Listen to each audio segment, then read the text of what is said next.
Eye on the Goal. Hi, my name is Brian and welcome in today's Journey Companion.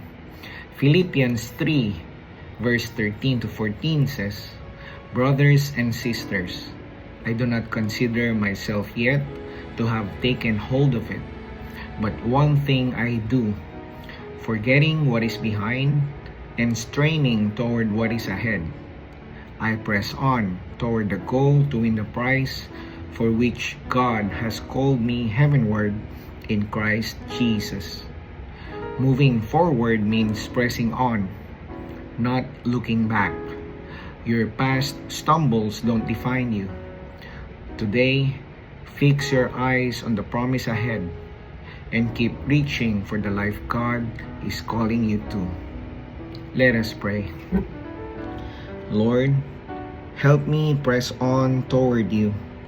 Free me from yesterday's weight so I can run with hope into what is ahead. Amen. Thank you. I'll see you all tomorrow by God's grace.